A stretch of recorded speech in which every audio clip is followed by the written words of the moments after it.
মসজিদে নববী। হঠাৎ আমি রাতের গভীরে শুনি কান্নার আওয়াজ আসে।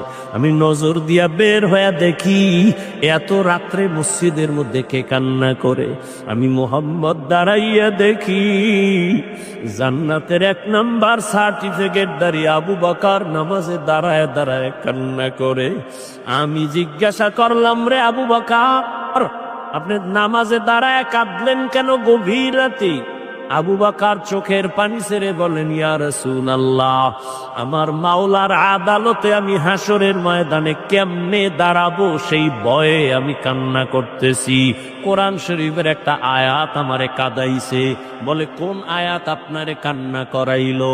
বলবো কোন আয়াত আপনারে কান্না করাইলো?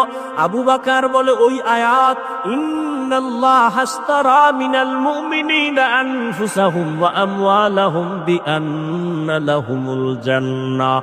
অর্থ কি? আল্লাহ বলেন, আমি মুমিনের জান মাল কিনে নিলাম, বিনিময়ে মুমিনের জান্নাত দিলাম। আল্লাহর নবীকে এটা তো খুশির কথা, এখানে কান্নার তো কোনো কথা নাই।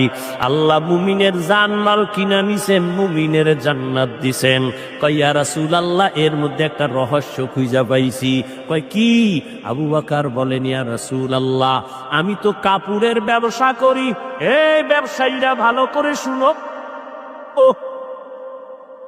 আবু বকর সিদ্দিক রাদিয়াল্লাহু তাআলা আনহু তিনি বলেন, আমি কাপড়ের ব্যবসা করি। তো আজকে সকালবেলা আমার দোকানে একজন মহিলা আসছে। মহিলা ইসা দাঁড়াইয়া বহুদিন আগে আমার দোকান থেকে একটা কাপড় নিছিল, আজকে কাপড়টা ফিরাইয়া টাকা নিয়ে চলে গেল। বিদায় বেলা আমি একটা প্রশ্ন করলাম, এরে আম্মা জান, আপনি কাপড় নিলেন বহু আগে, আবার ফিরাইয়া দিয়া টাকা নিলেন কেন? মহিলা একটা কথা বলে চলে গেছি। ডাক দিয়া কয়, ও আবু বকর, আপনার দোকানের কাপড় আমার পছন্দ হয় নাই, এজন্য ফিরাইয়া আমার টাকা নিয়ে